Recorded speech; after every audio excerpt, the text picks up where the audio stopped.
Now, this week in a corner of Grand Central Station in New York City, the sport of squash is being played at the very highest level. The Tournament of Champions is taking place in a glass box on the concourse itself. Players from all over the world come to Manhattan to showcase the sport, much to the surprise of New Yorkers. So, of course, I went to watch.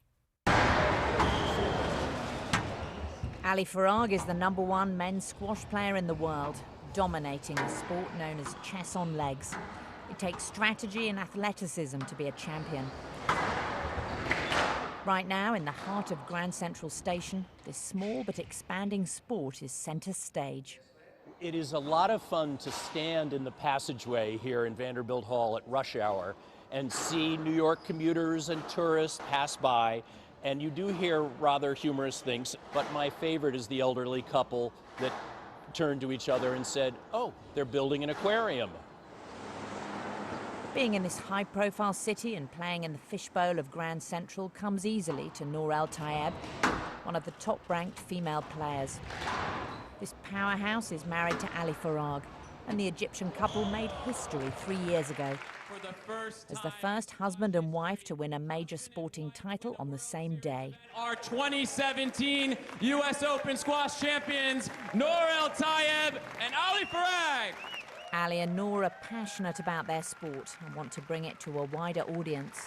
Our sport is so beautiful that everybody involved in it is already so attached, but we need people from outside to know it, and then how many millions of people or thousands of people pass by every day and they get engaged with the sport. This is what we need really for our sport. It's the dream of every squash player to play here, so for me to get the chance to play year after year is such a dream come true.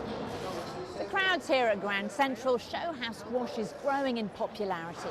It's now played by 20 million people around the world, and it's got big ambitions, with the players hoping it'll one day be an Olympic sport. Sarah Jane Perry would like nothing more than to compete in the Olympics for Britain. The women's world #8, who's leading the charge for male and female players to be paid the same, says squash has everything the Olympics is looking for.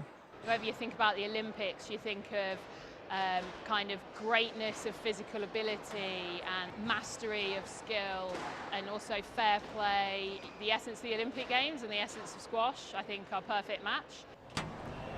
For now, though, squash must wait.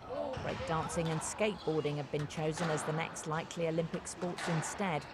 So what's next for Ali Farag and Nour El Tayeb? My ambition for myself is to be world #1, to catch up with Ali. You know, he's been teasing me all since that he's got to #1 before me. So hopefully I can do that while he's still #1. And for the sport, I just like anyone else hope it keeps growing and growing, and we can put the glass court in many other places. This week, the crowds at Grand Central have been captivated by the graceful gladiators moving so effortlessly in the glass box. Squash is having its Manhattan moment as it battles for a bigger profile on the world stage.